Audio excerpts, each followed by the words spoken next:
Captain James Harrington straightened his tie one last time as he walked through the grand corridors of Clarence House. After 15 years of protecting the royal family, these hallways felt like home. The marble floors echoed with his footsteps, and sunlight streamed through the tall windows, casting long shadows across the ornate carpets. James had received an urgent call that morning. "Report to Clarence House immediately," the voice had said. "Her Majesty wishes to see you." He assumed it was about a new assignment or perhaps a commendation. His record was spotless, and he had never given anyone reason to question his loyalty or competence. Walking past the familiar portraits of past royals, James reflected on his career. He had started as a young constable in the Metropolitan Police, working his way up through determination and skill. When the opportunity came to join the Royal Protection Unit, he grabbed it without hesitation. Protecting the most important people in Britain felt like a calling, not just a job. The past few weeks had been routine. His latest assignment involved reviewing old security footage and protocols from the late 1990s. It was tedious work, but necessary for updating their current systems. Technology had changed dramatically since then, and they needed to learn from past procedures to improve present ones. As he approached the meeting room, James noticed something unusual. Several senior palace officials were present, along with two men in expensive suits whom he didn't recognize. Their faces were serious, almost grim. Queen Camilla sat at the head of the polished oak table, her expression unreadable. "Captain Harrington," she began without preamble. "Please take a seat." James sat down, his mind racing. The atmosphere in the room was thick with tension. He had attended countless briefings over the years, but this felt different, cold, formal. "Your service to the crown has been noted," Queen Camilla continued, her voice steady but distant. "However, we have decided to restructure our security protocols. Your position is being eliminated." The words hit James like a physical blow. He blinked, certain he had misheard. "I'm sorry, Your Majesty. Could you clarify?" One of the unknown men leaned forward. "Captain Harrington, your services are no longer required. This decision is final and takes effect immediately." James felt his world tilting. "May I ask why? Have I done something wrong?" "My performance reviews have always been excellent." "This is simply a matter of restructuring," Queen Camilla replied, though her eyes didn't meet his. "We're moving in a different direction with our security arrangements." The explanation felt hollow. James had been part of several restructuring efforts over the years, and none had resulted in the dismissal of experienced officers without clear cause. Something was very wrong here. "Your clearance has been revoked," another official added, sliding a folder across the table. "You'll need to surrender your badge, credentials, and any palace property immediately." James opened the folder with trembling hands. Inside were termination papers, already signed and dated.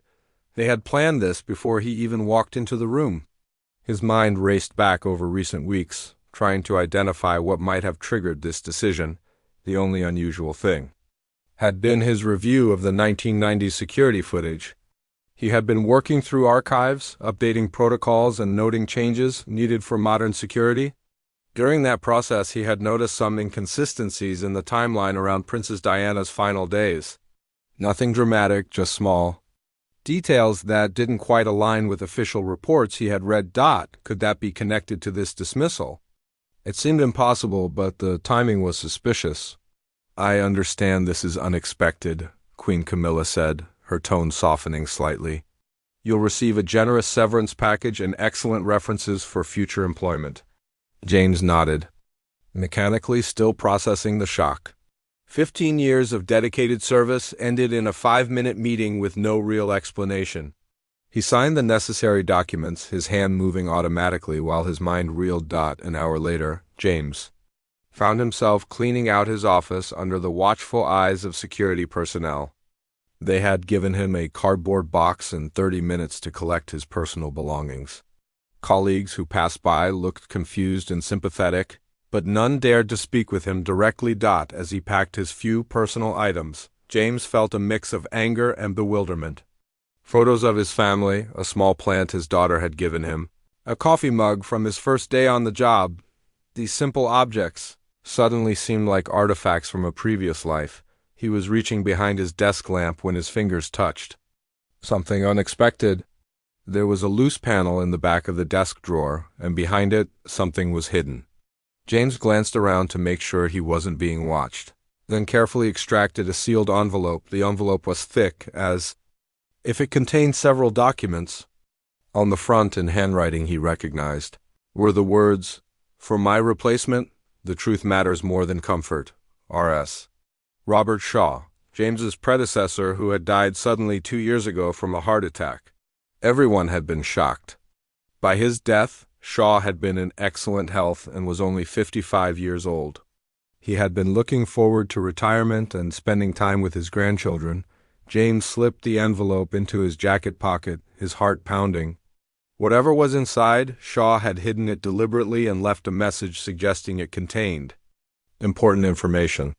The fact that Shaw had hidden it rather than going through official channels suggested it was sensitive.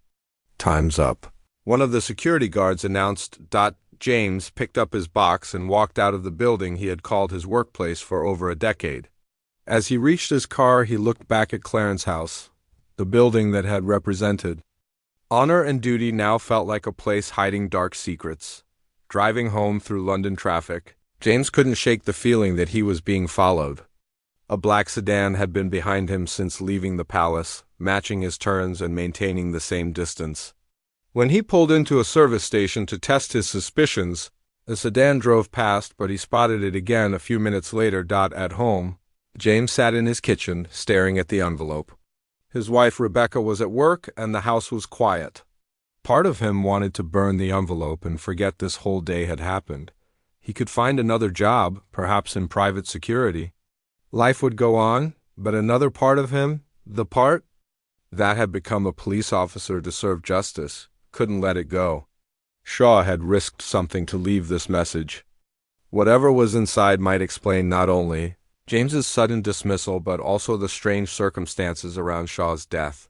With shaking hands, James opened the envelope. Inside were photographs, handwritten notes, and a small USB drive. The photographs showed people he didn't recognize meeting in what appeared to be official buildings. The notes were in Shaw's careful handwriting, documenting dates, times, and observations. At the top of the first page, Shaw had written, "Operation Nightfall. They think it's buried, but the truth has a way of surfacing." James had never heard of Operation Nightfall in any official capacity. As he read through Shaw's notes, a chill ran down his spine. Shaw had been investigating something connected to Princess Diana's death, and he had discovered information that certain people desperately wanted to keep hidden. The last entry in Shaw's notes was dated just 3 days before his fatal heart attack. "They know I'm getting close. If something happens to me, find the rest of the evidence. The USB drive has everything." James looked at the small device in his hand. Whatever was on it had potentially cost Shaw his life, and now James held the same dangerous knowledge. His dismissal wasn't about restructuring. It was about silencing someone who had gotten too close to a truth that powerful people wanted buried. As evening shadows lengthened across his kitchen, James realized his old life was truly over, but perhaps, if he was brave enough, he could help uncover the truth that Shaw had died trying to reveal. James waited until Rebecca was asleep before examining the USB drive. The house was dark except for the soft glow from his laptop screen in the study. His hands trembled slightly as he inserted the small device, unsure of what secrets it might contain. The drive was encrypted, but Shaw had thoughtfully included the password in his notes. Diana 1997 Truth. James typed it carefully, and folders began to appear on his screen. What he saw made his blood run cold. There were audio recordings, dozens of them, with dates spanning from July to August 1997. The file names were cryptic, combinations of letters and numbers that meant nothing to James at first glance. He clicked on the first recording, adjusting his headphones to keep the sound from waking Rebecca. A voice he didn't recognize was speaking. "The situation is becoming untenable. She's asking too many questions, and her investigation is getting Close to sensitive areas? Another voice responded, "What about damage control? Can we redirect her attention?" "We've tried." She's determined to follow this through. The charitable foundation's angle is particularly problematic. If she exposes the money trail, it could compromise ongoing operations. James paused the recording, his mind racing. They were talking about Princess Diana, he was certain. About which charitable foundations and what operations? He continued listening as the conversation grew more ominous. "Then we need to consider permanent solutions," the first voice said. "This can't be allowed to continue." "Are you suggesting what I think you're suggesting?" "I'm suggesting we explore all options." "The integrity of the institution is at stake." James felt sick. These weren't the words of people concerned about scandal or embarrassment. These were the words of people planning something terrible.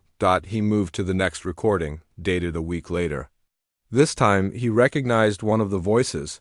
It belonged to a senior palace official he had met several times during his career. "The Paris trip provides an opportunity," the official was saying. "Security will be lighter than usual, and the foreign location offers advantages. What about collateral damage?" Another voice asked, "Minimal. The driver has been compromised through his gambling debts. The route can be controlled. It will appear accidental." James had to pause the recording again. He got up and paced around his study, trying to process what he was hearing. These people were planning Princess Diana's death, discussing it as casually as they might plan a dinner party. Shaw's notes provided context for the recordings. He had somehow gained access to a secure communication system used by a group of officials and intelligence operatives. The code name Operation Nightfall referred to a plan to eliminate Diana before she could expose corruption within the royal charitable system, according to Shaw's research. Diana had discovered that millions of pounds in charitable donations were being diverted from their intended purposes. The money was funding covert operations, including surveillance of British citizens and influence campaigns in foreign countries. The charitable foundation served as a perfect cover. Who would question money raised for children's hospitals or disaster relief? But Diana had questioned it. In her final months, she had been conducting her own investigation, working with a small team of trusted advisors. She had uncovered bank records, traced money transfers, and identified key players in the scheme.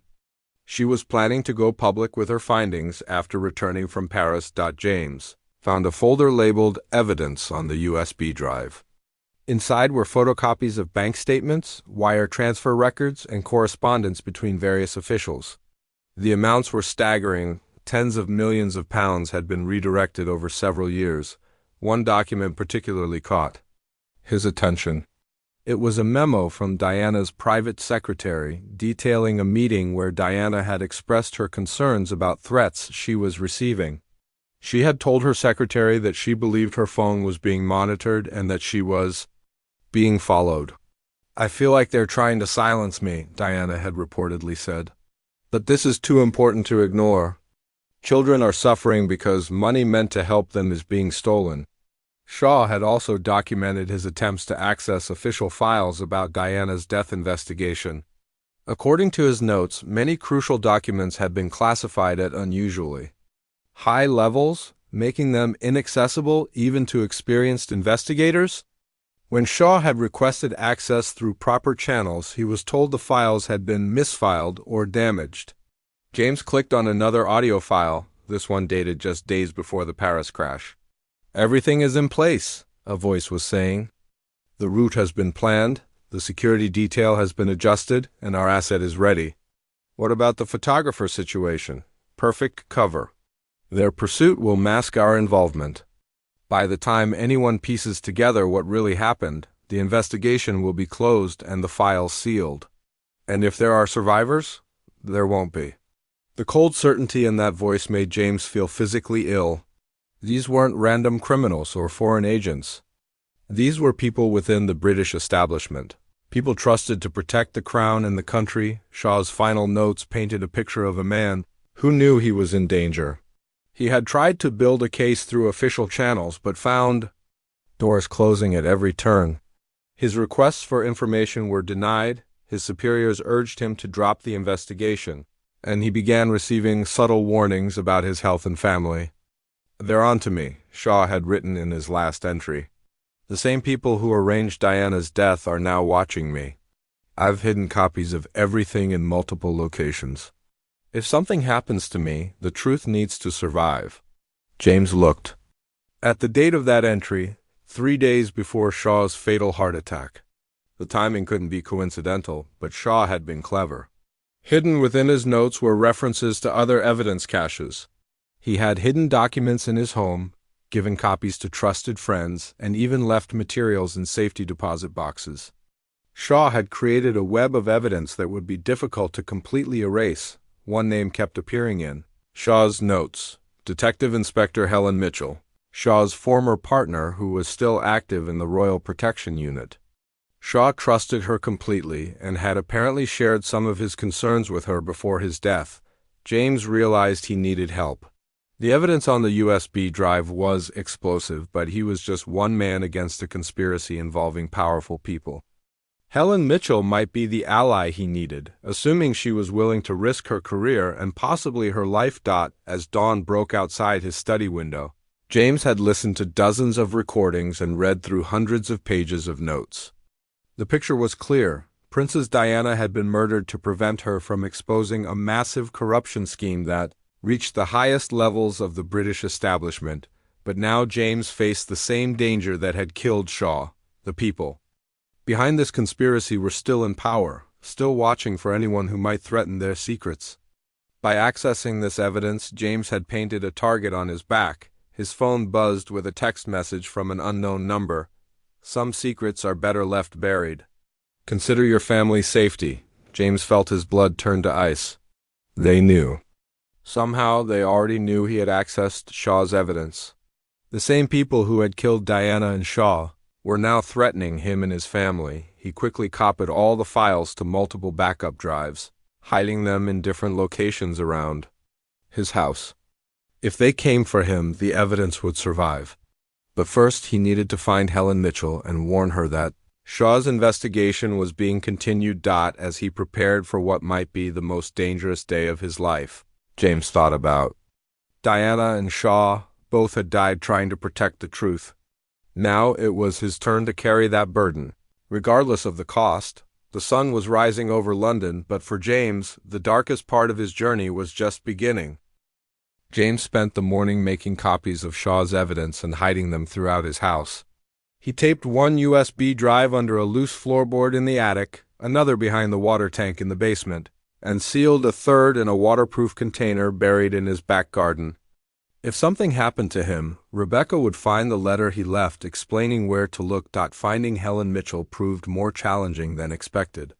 James couldn't simply call the palace and ask for her whereabouts. His credentials had been revoked, and any inquiry would immediately raise suspicions. Instead, he drove to a small cafe near Scotland Yard where off-duty officers often gathered. The cafe was busy with the morning rush, filled with the familiar sounds of clinking cups and quiet conversations. James recognized several faces from his years in law enforcement, but he needed to be careful about who he approached. After Shaw's death and his own dismissal, James wasn't sure who could be trusted. He spotted Constable David Chun sitting alone in a corner booth, reading a newspaper while nursing a coffee.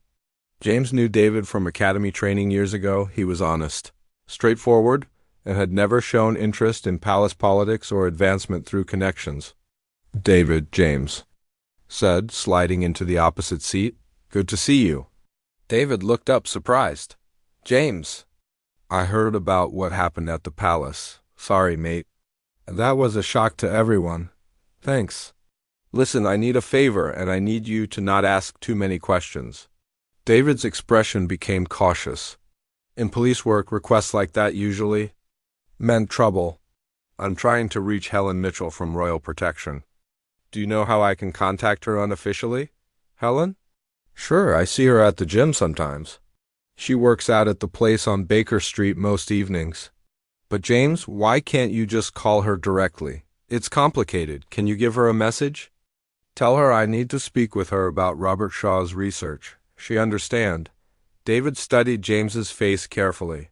This sounds dangerous, James. Are you sure you want to get involved in whatever this is?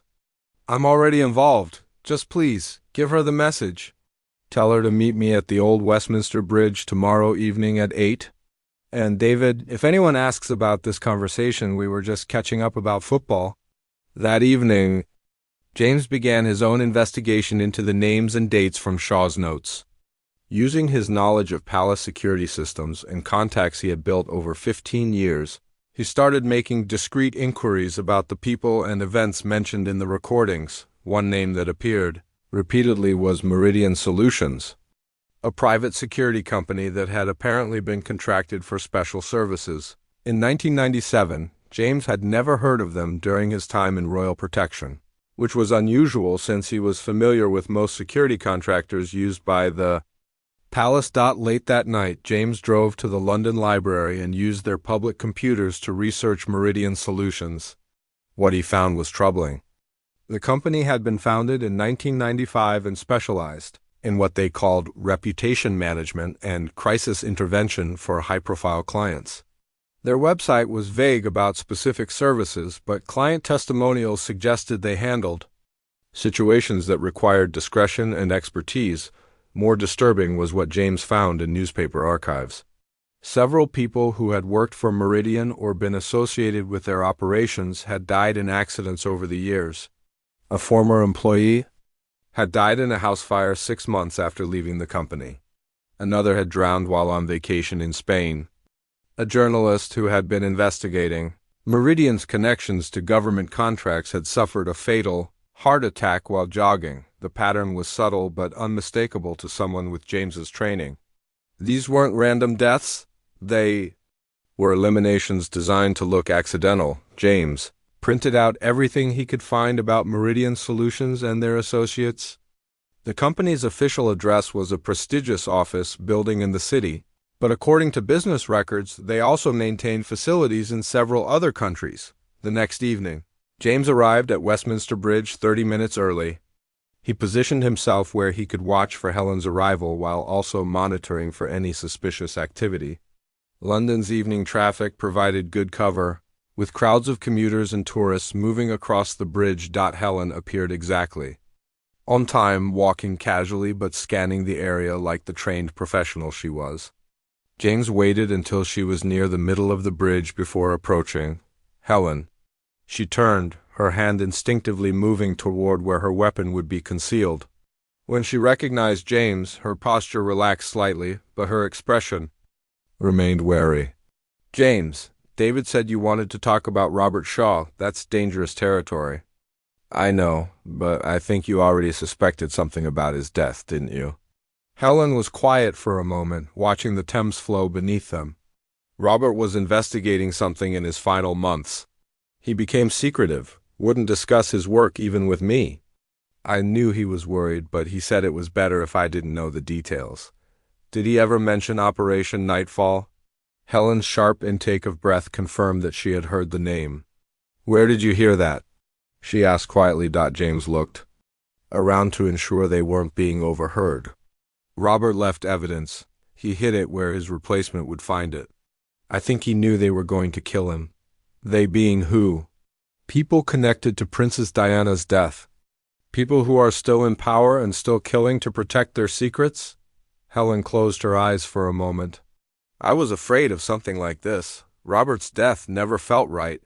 He was the healthiest person I knew, and suddenly he has a massive heart attack with no warning signs? There are ways to cause heart attacks that don't show up in standard autopsies, James said grimly. Especially if the people ordering the autopsy are part of the conspiracy. What kind of evidence did Robert leave?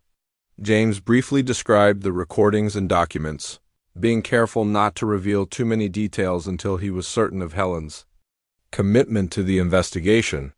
The people in those recordings killed Diana to stop her from exposing corruption in the royal charitable system. Millions of pounds meant for children and disaster victims were being diverted to fund covert operations. Helen leaned against the bridge railing, processing this information.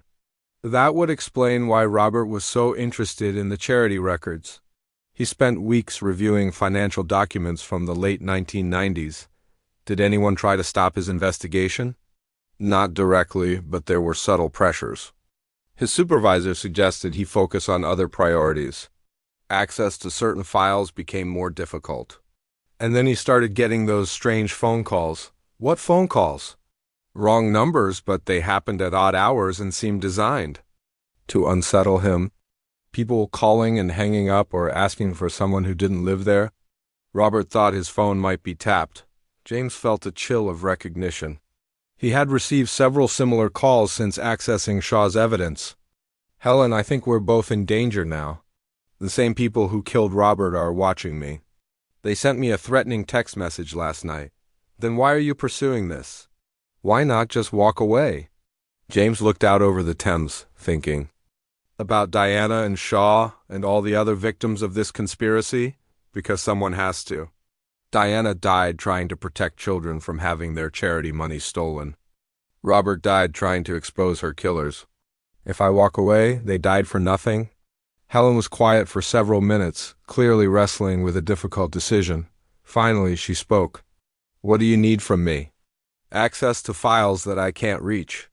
Any more information about anyone from the 1997 period who might still be alive and willing to talk. And someone to watch my back, because I don't think I'm going to survive this investigation alone. You realize this could end both our careers and possibly our lives? I know. But it's the right thing to do. Helen nodded slowly. Robert was my partner for 8 years? If they killed him, I want them to pay for it. But we need to be smarter than he was. We need to build our case carefully and make sure the evidence survives even if we don't. As they prepared to leave the bridge, Helen grabbed James's arm. There's something else you should know. In the weeks before Robert died, he mentioned meeting with someone from Meridian Solutions, a woman who had left the company and was willing to talk about their operations. He never told me her name, but he seemed to think she had important information. Do you think she's still alive? I don't know. But if she is, she might be our best chance of understanding what really happened to Diana. James felt a surge of hope mixed with fear. Finding this mystery woman could provide the breakthrough they needed, but it would also put them deeper into dangerous territory. As they walked away from the bridge in different directions, James noticed a black sedan parked across the street, the same type of car that had followed him home from the palace. They were definitely being watched, which meant the investigation had already attracted the attention of very dangerous people. The hunt for the truth about Diana's death was accelerating, and James was beginning to understand that there might be no way back to his quiet, safe life. But as he thought about the children whose charity money had been stolen and the innocent people who had died to cover it up, he knew he couldn't turn back now. James spent the next 3 days carefully researching Meridian Solutions, using different computers and internet connections to avoid detection. The company appeared legitimate on the surface, with a professional website and respectable client. Testimonials, but the deeper James dug, the more suspicious their operations became. Their client list included several government departments, major corporations, and what they diplomatically called high-profile individuals. The services they advertised were vague: strategic consultation, crisis management, and comprehensive security solutions. James recognized this language from his law enforcement days. It was the kind of careful wording used by organizations that couldn't openly describe their real activities. Helen had managed to access some of Shaw's old case files before they were completely purged from the system. Among his notes, she found a reference to Elena Vasquez, a former Meridian employee who had resigned in 1998, just months after Diana's death. Shaw had apparently tracked her down and arranged a meeting, but his notes ended abruptly before any details about their conversation. Using Helen's police databases, they located Elena living in Brighton under her married name, Elena Rodriguez. She worked as a translator for a small import-export business and seemed to be living a quiet, unremarkable life. The question was whether she would be willing to talk about her time at Meridian, and whether she was still alive and safe. James decided to approach her carefully. Rather than simply showing up at her home or workplace, He would try to encounter her in a public setting where she would feel safer. According to the information Helen had gathered, Elena attended Spanish language classes at the local community center every Tuesday evening. That Tuesday, James positioned himself in a cafe across the street from the community center. He had studied Elena's photograph and would recognize her when she arrived. The evening was chilly, and James nursed a coffee while watching people enter and leave the building. At 7:30, he spotted her. Elena Rodriguez was a woman in her 50s with graying black hair and tired eyes. She moved carefully, constantly checking her surroundings in a way that suggested years of looking over her shoulder. James waited until she entered the building, then followed at a distance. The Spanish class was held in a small classroom on the second floor. James could hear conversation and laughter through the door as students practiced their pronunciation. He settled into a chair in the hallway, pretending to read a magazine while waiting for the class to end. When Elena emerged an hour later, James approached her carefully. "Excuse me, are you Elena Rodriguez?" She froze, her face going pale. "Who's asking? My name is James Harrington. I'm investigating the death of Detective Inspector Robert Shaw. I believe you spoke with him before he died." Elena's eyes darted around the hallway, checking for exits and other people. "I don't know what you're talking about." "Please, I just need 5 minutes of your time. Robert left evidence about Meridian Solutions and what they did in 1997, I think. You're in danger, and so am I?" At the mention of Meridian, Elena's shoulders sagged slightly. "Not here. There's a small park 2 blocks west of here. Meet me there in 20 minutes. And come alone."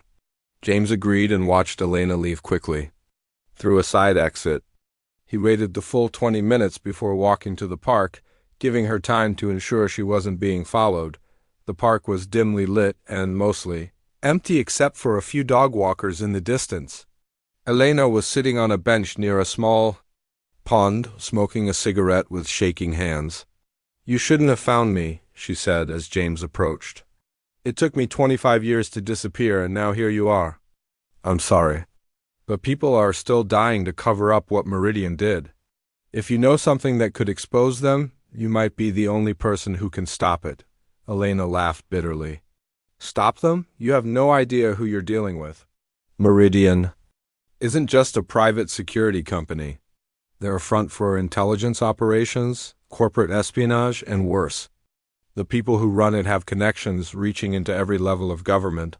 Tell me about 1997. Tell me about Princess Diana." Elena was quiet for a long moment, staring at the water. "I was just a junior analyst then.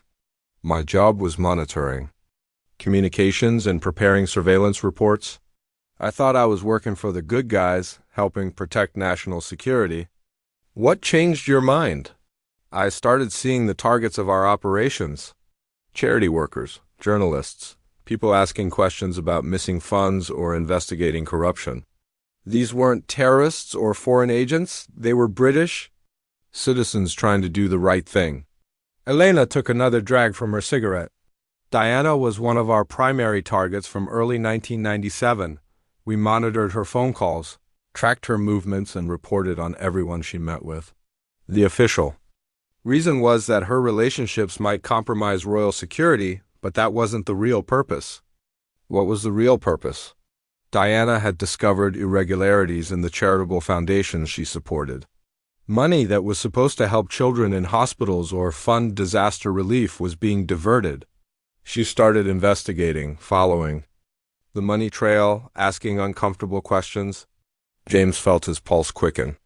This matched exactly what Shaw had documented in his notes. "How much money are we talking about?" "Millions of pounds every year." The system was brilliant in its simplicity. Charitable donations are rarely audited closely, especially when they involve royal patronage. Who's going to question money raised for sick children or earthquake victims? Where was the money really going? Elena looked around nervously before continuing. "Covert operations. Surveillance programs that Parliament never approved. Influence campaigns in foreign countries. Payments to informants and assets around the world, all of it funded by people who thought they were helping children or disaster victims. James tried to process the scope of what Elena was describing, and Diana found out about this. Not just found out, she had proof. Bank records, wire transfer documents, internal communications. She was building a comprehensive case and planning to go public with it. That's why they killed her, Elena nodded grimly. The decision was made at the highest levels. Diana had become too dangerous to the operation. Her death had to look accidental, and the Paris trip provided the perfect opportunity. You knew about the plan in advance? Not the specific details, but yes, I saw the operational orders. Meridian was tasked with neutralizing the security threat posed by Diana's investigation. We had assets in place in Paris, contingency plans for different scenarios, and a cover story prepared for afterward. James felt sick thinking about the cold calculation behind Diana's murder. What about the driver, Henry Paul? Compromised weeks earlier. Meridian had been feeding information about his gambling debts to certain people who used that leverage to control him. By the time of the crash, he was completely under their influence. And the actual crash? Elena's voice dropped to almost a whisper. The car had been sabotaged. Subtle modifications that would cause it to become uncontrollable. At high speed. The route was planned to ensure the crash would happen in a location where emergency response would be delayed. What about the other car, the white Fiat, Meridian operation? The driver was one of ours, following specific instructions to clip Dinah's car at precisely the right moment and location. Afterward, the car was disposed of and the driver relocated to another country. James realized he was holding his breath. Do you have any proof of this? Elena reached into her purse and pulled out a small envelope. I kept copies of some documents when I left Meridian. I knew that someday someone might need them. Bank account. Numbers, operation codes, personnel assignments for the Paris operation. She handed James the envelope. But understand this. Possessing these documents makes you a target. The same people who killed Diana and your friend Shaw will kill you without hesitation. Why are you giving them to me? Because I've been living in fear for 25 years and I'm tired of it. Because children died in hospitals while their charity money funded assassination programs. Because Diana deserved better than what we did to her. Elena stood up from the bench. There's something else you need to know. Your dismissal from the palace wasn't coincidental. Queen Camilla was briefed about your investigation and told to remove you from your position. She may not know the full extent of the conspiracy, but she's definitely involved in the cover-up. James felt the ground shifting beneath him. The woman who had dismissed him so coldly was part of the very conspiracy he was trying to expose. How do you know about my dismissal? Because Meridian is still active. They're still monitoring threats to the operation, still eliminating people who get too close to the truth. Your investigation triggered their attention the moment you accessed Shaw's hidden files. Are you saying they're watching me right now? Elena smiled sadly. They're watching both of us. I've known this day would come eventually. The question is whether we can get the truth out before they silence us permanently. As if summoned by her words, James noticed a figure moving through the shadows at the edge of the park, then another. They were surrounded. Elena, we need to leave, now. But Elena shook her head. I'm done running, James. Take those documents. And expose them. Tell the world what really happened to Princess Diana. James didn't go home that night. Instead, he drove to a small hotel outside London, paying cash and using a false name. The documents Elena had given him were too dangerous to examine in his own house, where Meridian might have installed surveillance. Equipment in the modest hotel room, James spread Elena's documents across the bed. What he saw confirmed his worst fears about the scope of the conspiracy against Princess Diana. The papers included bank routing numbers, operational codes, and personnel assignments that painted a clear picture of a sophisticated assassination plot. But more importantly, Elena had also provided copies of documents that Diana herself had gathered during her investigation. These papers showed the princess had been far more thorough and determined than anyone had realized. According to the documents, Diana had spent months quietly investigating the charitable foundations she patronized. She had noticed discrepancies in financial reports and began asking pointed questions about where donated money was actually going. When Foundation administrators gave her vague answers, she started conducting her own audit. Diana had been incredibly clever about her investigation. She used her royal status to gain access to financial records that would normally be confidential, telling Foundation managers she wanted to better understand their operations so she could be a more effective patron. Most people were eager to please the princess and readily shared information they assumed she would never question. What Diana discovered horrified her. Millions of pounds that were supposed to fund children's hospitals, disaster relief, and educational programs were being diverted to shell companies and offshore accounts. The money trail led to government contractors, intelligence operations, and political campaigns that had nothing to do with charity. One document particularly caught Jamesia's attention. It was a handwritten note from Diana to her private secretary, dated just 2 weeks before her death. I've traced over £12 million that should have gone to children's hospitals. Instead, it funded surveillance programs targeting British citizens and journalists. They're using children's suffering to pay for activities that would never be approved by Parliament. This has to stop. Diana had also documented threats she received as her investigation progressed. Anonymous phone calls warning her to focus on her royal duties and leave financial matters to experts. Her car had been broken into twice, though nothing was stolen. She began noticing the same faces in crowds during public appearances, suggesting she was being followed, but Diana had been determined to continue.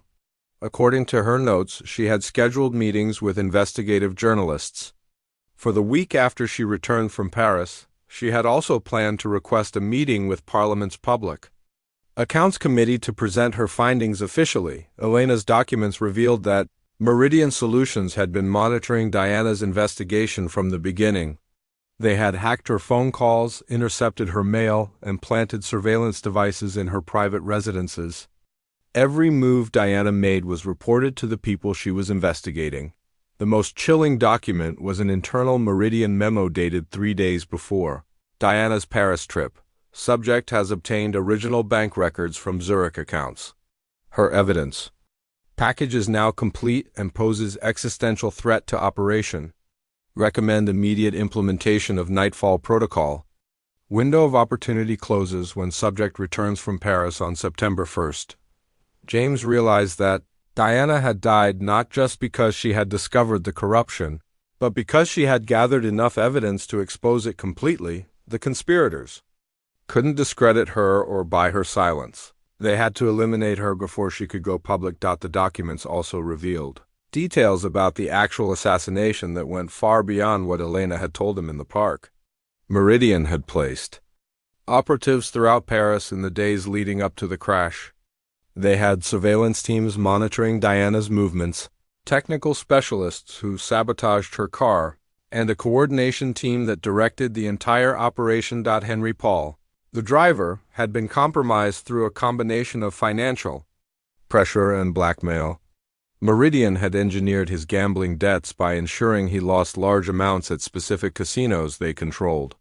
When he was desperate enough, they offered him a way out. All he had to do was follow certain driving instructions. On the night of August 31st, the route through the Pont de l'Alma tunnel had been carefully chosen.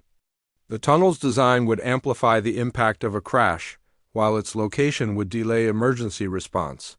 Meridian operatives had even positioned themselves along the route to ensure that any witnesses who might complicate the official story were discouraged from speaking to investigators, but perhaps most disturbing was evidence that the conspiracy extended far beyond Meridian Solutions.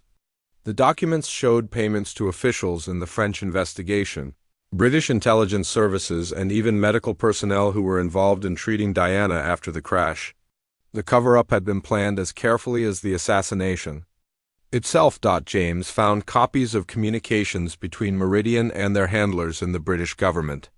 The language was coded, but the meaning was clear. Diana's investigation threatened operations that were considered essential to national security. Her death was treated as a regrettable but necessary action to protect larger interests. One encrypted message, decoded in Elena's notes, read, Charitable pipeline generates approximately $40 million annually for off-books operations. Subjects. Exposure would terminate funding and compromise ongoing assets worldwide. Recommend permanent solution before Parliament involvement. James sat back, overwhelmed by the scope of what Diana had uncovered and what it had cost her. She hadn't just stumbled onto a small corruption scheme. She had discovered a massive illegal funding operation that supported covert activities around the world. The money stolen from charities wasn't just about greed. It was about maintaining a shadow network of operations that Parliament and the public knew nothing about. Intelligence gathering, political influence campaigns, and other activities that would be controversial or illegal if conducted openly. Diana's death had protected not just the people directly involved in the theft, but an entire system of unaccountable power. Her investigation threatened to expose not just corruption, but the fundamental dishonesty of how the British government conducted certain operations. James's phone buzzed with a text message from Helen. "Hotel where you're staying was broken into tonight. They're looking for you. Don't come home." James felt his blood turn cold. Somehow they had tracked him despite his precautions. Meridian's reach was even longer than he had imagined. He quickly gathered Elena's documents and prepared to leave the hotel. As he opened the curtains to check the parking lot, he saw 3 black sedans positioned around the building. They had found him, but James had learned from Shaw's mistakes and Elena's sacrifice. He had already made copies of all the documents and hidden them in multiple locations. Even if they captured him tonight, the evidence would survive. More importantly, he now understood exactly what Diana had died trying to expose. The stolen charity money wasn't just about helping sick children. It was about preserving the lie that democratic institutions actually controlled how power was exercised. Diana had died because she believed the British people deserved to know the truth about how their government operated. She had refused to be silenced by threats or intimidated by power. Now it was James's turn to carry that burden. As he prepared to escape the hotel through a service exit, he thought about Diana's final notes expressing her determination to protect children from having their charity money stolen. The princes had written, "If they silence me, I hope someone else will continue this fight." The children in those hospitals deserve better than having their hope turned into funding for lies. James clutched the documents that contained the evidence Diana had died gathering. Someone else was continuing the fight, and he wouldn't let her sacrifice be in vain. Behind him, he could hear car doors slamming and urgent voices coordinating a search. The same people who had killed Diana and Shaw were now hunting him, but James had something they couldn't destroy: the complete truth about what Princess Diana had discovered, and proof of how she had been murdered to keep that truth hidden. The question now was whether he could survive long enough to share it with the world. James escaped the hotel through a service corridor that led to the building's loading dock. The documents Elena had given him contained detailed technical specifications of how Diana's crash had been orchestrated, and as he drove through the night toward a safe house Helen had arranged, the full horror of the conspiracy became clear. The Mercedes that carried Diana to her death had been sabotaged in multiple ways. According to Meridian's internal documents, their technical team had accessed the vehicle 3 days before the Paris trip during routine maintenance at a garage they controlled. The modifications were subtle but deadly. The brake system had been compromised with a delayed action compound that would cause brake failure only after the car reached high speeds and sustained pressure was applied. The steering mechanism had been adjusted to create instability during sharp turns. Most deviously, the seatbelt mechanisms had been weakened so they would fail on impact, ensuring maximum injury to the passengers. James read through the technical reports as he sat in the abandoned warehouse Helen had suggested as a temporary meeting place. The level of planning was staggering. Meridian had spent months preparing for Diana's assassination, considering every possible variable and preparing contingencies for different scenarios. Henry Paul's role had been more complex than James initially understood. The driver hadn't just been compromised through gambling debts. He had been systematically conditioned over several months to follow specific instructions without question. Meridian had placed him in situations where he felt indebted to people who were actually their operatives, creating a psychological dependency that made him easier to control on the night of the crash. Paul received his final instructions through what he believed was a helpful contact trying to protect Diana from aggressive photographers. He was told to take a specific route that would avoid the main roads where paparazzi were waiting. What he didn't know was that the route led directly into the trap Meridian had prepared. The documents revealed that the white Fiat Uno that clipped Diana's Mercedes wasn't driven by a random motorist caught up in the chase. The driver was Marcus Thompson, a Meridian operative who had been practicing the maneuver for weeks at a private test facility. His job was to make contact with Diana's car at precisely the right moment and location to send it into the tunnel wall at maximum speed. After the crash, Thompson had followed a carefully planned escape route. The Fiat was driven to a Meridian facility outside Paris, where it was immediately dismantled and its parts scattered across several scrapyards in different countries.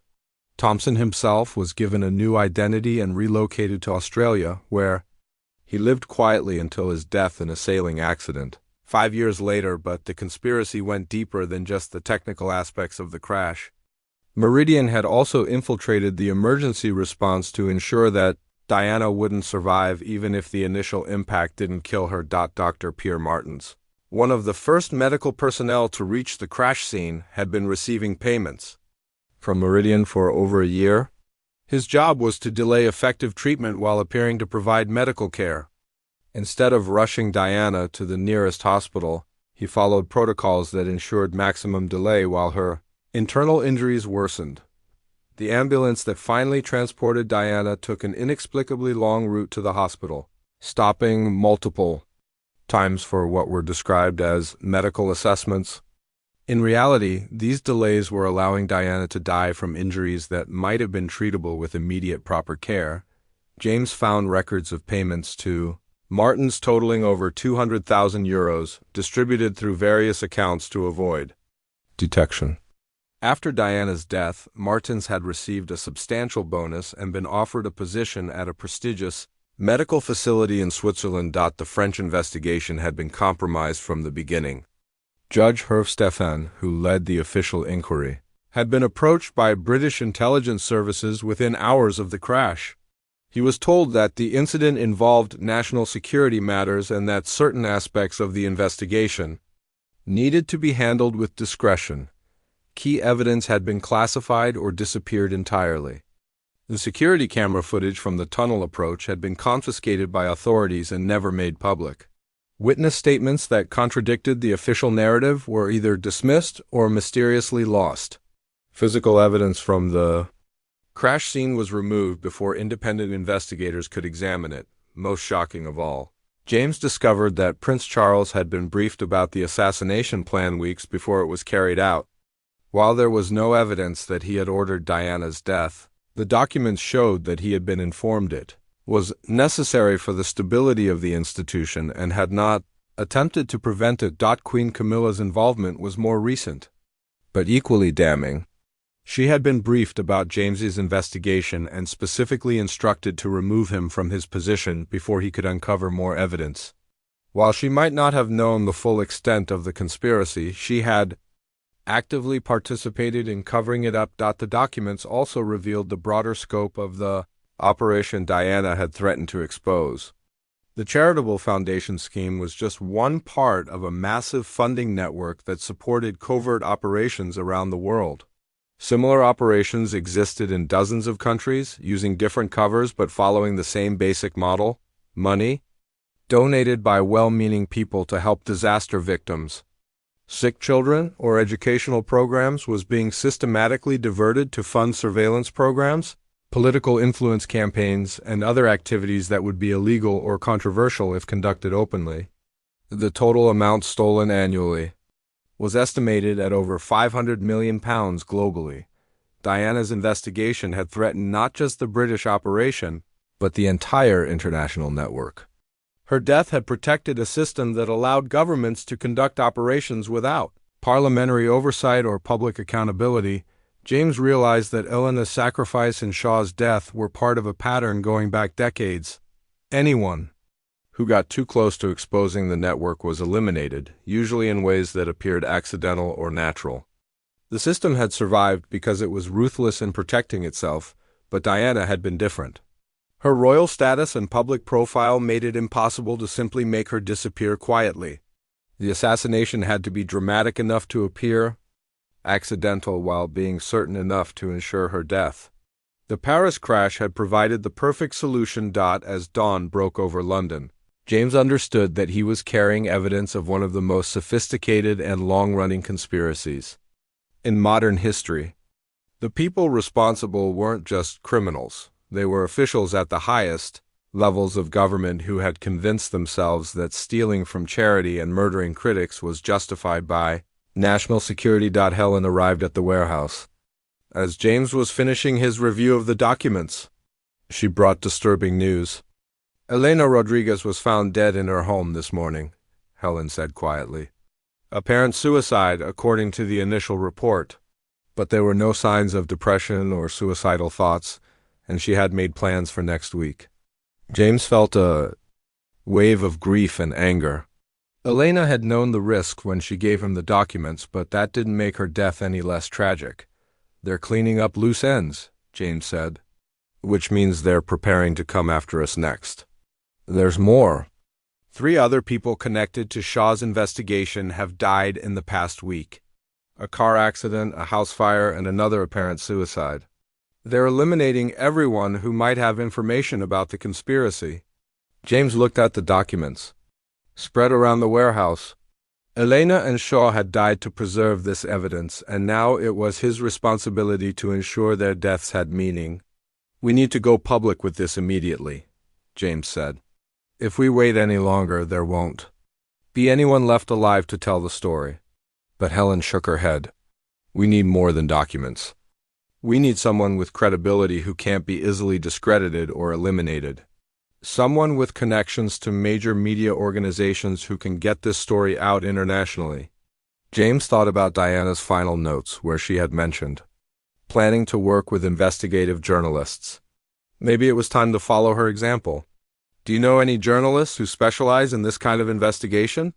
I might.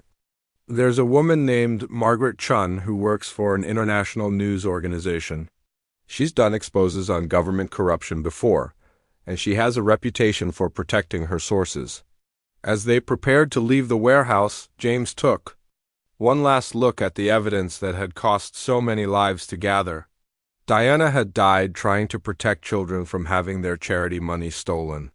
Shaw had died trying to expose her killers. Elena had died trying to pass on the truth. Now, it was time to honor their sacrifice by making sure the world finally learned what really happened to Princess Diana. Margaret Chun met James and Helen in a small cafe in East London, far from the government buildings and media offices where such a meeting might attract attention. She was younger than James had expected, perhaps in her early 40s, with intelligent eyes that seemed to absorb every detail of their conversation. I've been investigating corruption in charitable organizations for years, Margaret said after reviewing some of the documents James had brought. But I've never seen anything on this scale. If these documents are authentic, this story could bring down governments. They're authentic, James assured her. People have died to protect this information, and people have died trying to expose it. Margaret studied the bank records and operational documents carefully. As an experienced investigative journalist, she knew how to verify the authenticity of leaked materials. After an hour of examination, she was convinced. I'll need time to verify the financial information and trace some of these accounts, she said. My organization has resources that can help confirm the money trails. But I have to warn you, publishing this story will make all of us targets. We're already targets, Helen replied grimly. At least if the story is published, our deaths won't be able to stop the truth from coming out. Margaret nodded thoughtfully. I'll need at least a week to prepare a comprehensive article. We'll want to coordinate publication across multiple news organizations simultaneously to make it harder to suppress. Can you stay hidden that long? James wasn't sure, but he knew they had to try. As they prepared to leave the cafe, Margaret gave them a secure phone number and instructions for staying in contact without being traced. "Be careful who you trust," she warned. "If this conspiracy is as extensive as these documents suggest, they could have people anywhere." That evening, James and Helen moved to a different safe house, an apartment belonging to one of Helen's former colleagues who was traveling abroad. They spent the time reviewing the evidence again, preparing for the questions Margaret and other journalists would inevitably ask. But on the third day, their careful plans began to unravel. James's wife Rebecca called the secure phone Margaret had given them. Her voice was shaking with fear. "James, there are men watching our house. They've been there for 2 days. They asked the neighbors about you, saying they were from the government and needed to speak with you urgently." James felt his blood turn cold. "Rebecca, listen to me carefully. Pack a bag with essentials and go to your sister's house in Manchester. Don't use our car. Take a taxi to the train station and pay cash for your ticket. Don't use your credit cards or mobile phone." "James, you're scaring me. What's going on?" "I can't explain everything right now, but I'm trying to expose some very dangerous people. They might try to use you to get to me. Please just go to Manchester and stay there until I contact you." After Rebecca hung up, Helen received an equally disturbing call. Her supervisor had transferred her to a remote assignment in the Orkney Islands, effective immediately. When she protested that she had no advance notice, she was told that questioning the assignment could result in disciplinary action. "They're isolating us," Helen realized, "removing our support systems and making us more vulnerable." But the worst news came the next morning. Margaret Chun called with devastating information.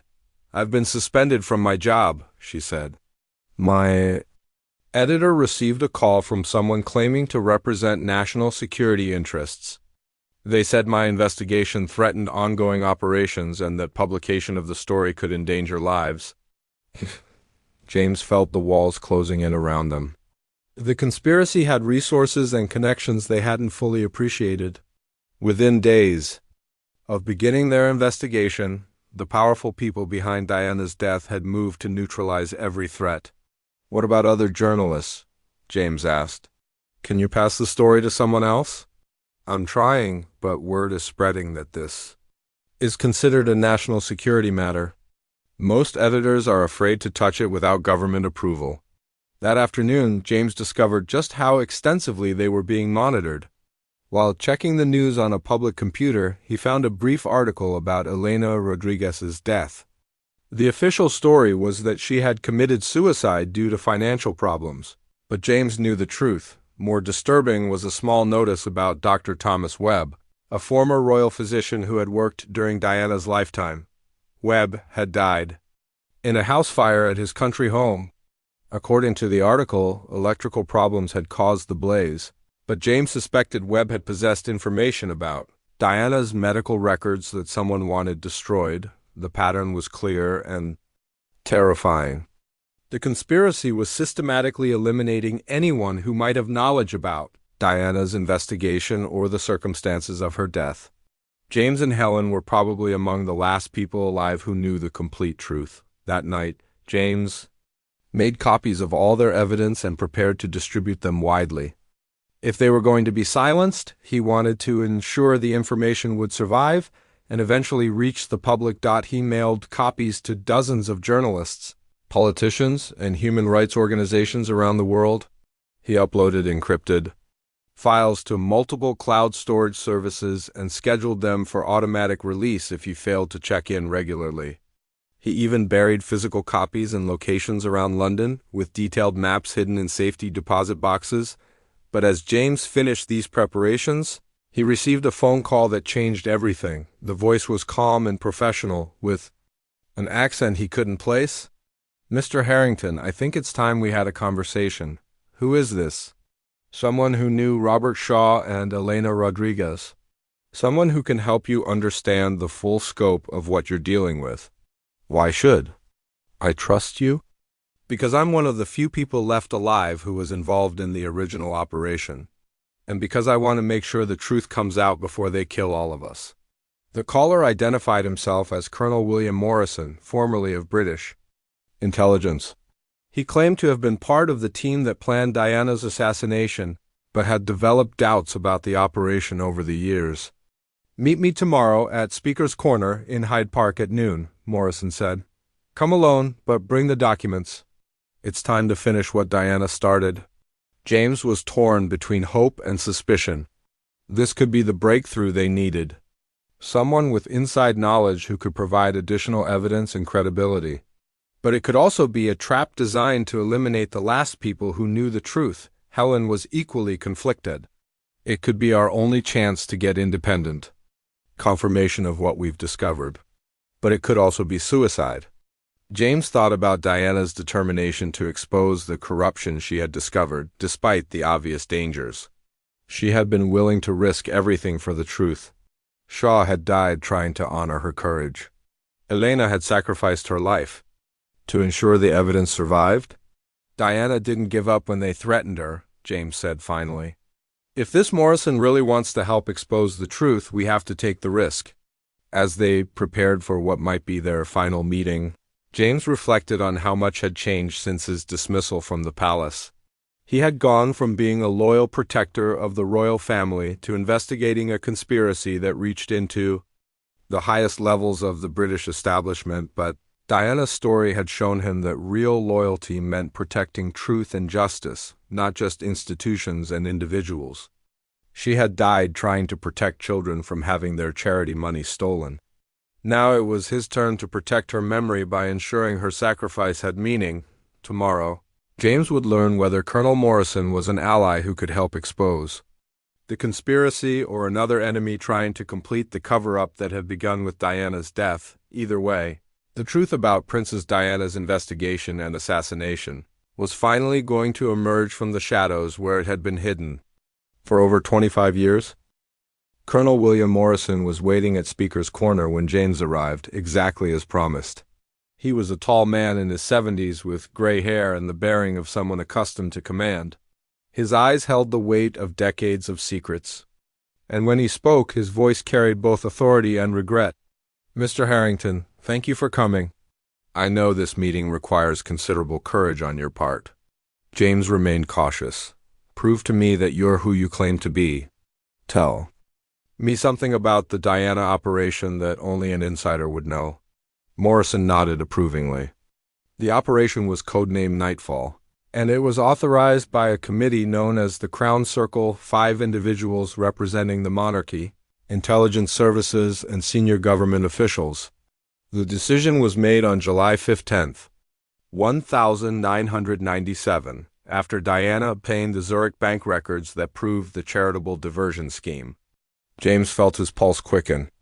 This information matched exactly what Elena's documents had revealed, but Morrison was providing additional details that hadn't been in the written records. Diana's investigation threatened more than just the British operation, Morrison continued. She had uncovered a network spanning 12 countries, diverting over £500 million annually from charitable organizations to fund off-books intelligence operations. Her evidence would have exposed agents, operations, and political relationships. That took decades to build. "So you killed her to protect your spy network?" Morrison's face darkened. "I was part of the planning committee, yes. But I want you to understand that we convinced ourselves we were protecting national security. We believed that Diana's revelations would damage Britain's ability to defend itself and its allies. And now? Now I'm 73 years old, and I've watched the operation expand far beyond what we originally intended. The charitable theft has become a permanent funding mechanism for activities that have nothing to do with national security. We created a monster that feeds on the kindness of people trying to help suffering children." Morrison reached into his coat and pulled out a thick envelope. "These are copies of the original authorization documents for Operation Nightfall. Signatures, operational orders, and budget allocations. Everything you need to prove the conspiracy was real and officially sanctioned." James examined the documents carefully. They were explosive, clear evidence of government authorization for Diana's assassination. signed by officials who were still alive and still in positions of power. Why are you giving me this? Because Robert Shaw was my nephew, Morrison said quietly. When he started investigating Diana's death, I tried to warn him away from the case. When he wouldn't listen, I thought the people I had worked with would simply transfer him to a different assignment. I never imagined they would kill him. James felt a surge of understanding. Morrison's change of heart wasn't just about guilt over Diana's death, it was about grief over his nephew's murder. Shaw left evidence for me, James said. Audio recordings of the planning meetings. I know, I was in some of those meetings.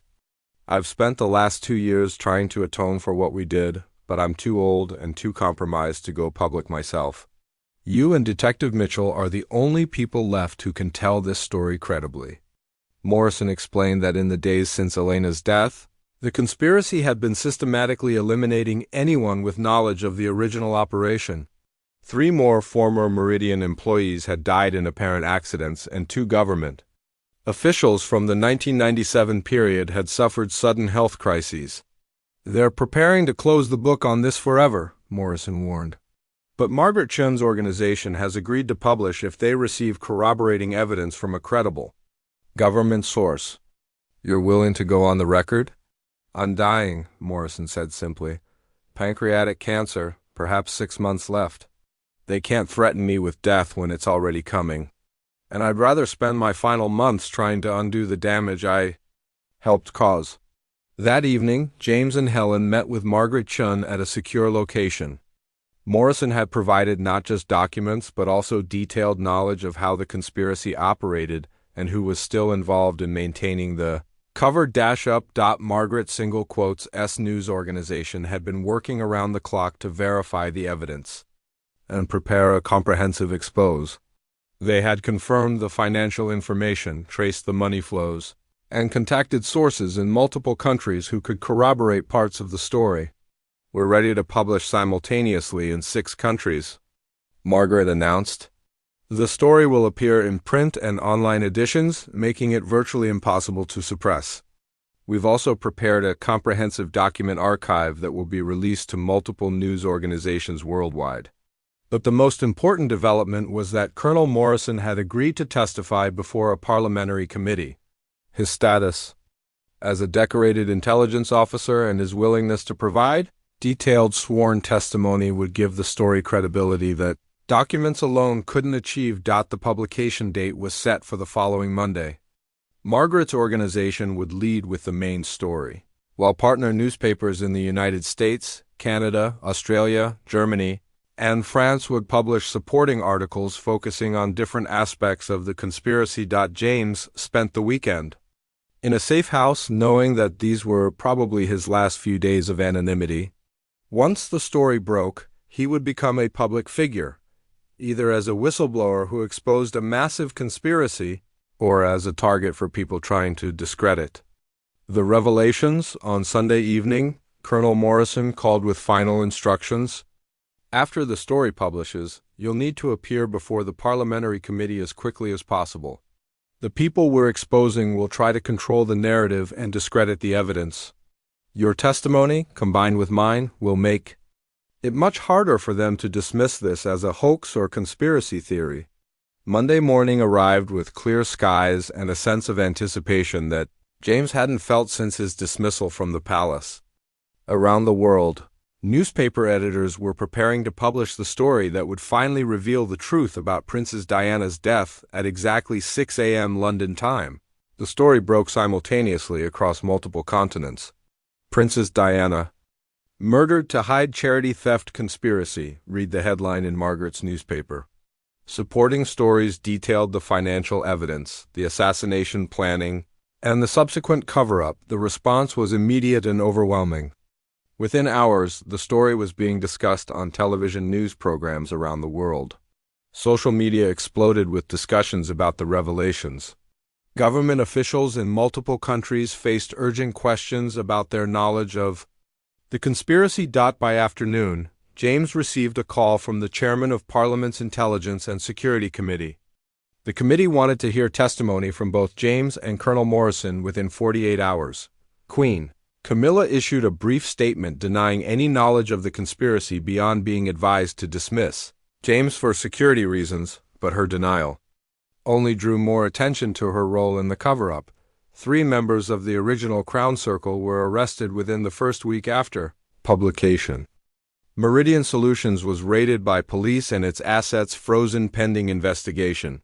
The charitable foundations implicated in the money diversion faced immediate audits and suspension of operations, but the most significant development came when several other government whistleblowers came forward with additional evidence. The Diana assassination had been just one part of a much larger pattern of illegal activities funded through charitable theft. James testified before Parliament for 6 hours, presenting Shaw's evidence and describing his own investigation. His testimony was carried live on television, and his careful, detailed presentation convinced even skeptical committee members that the conspiracy was real. Colonel Morrison's testimony was even more dramatic.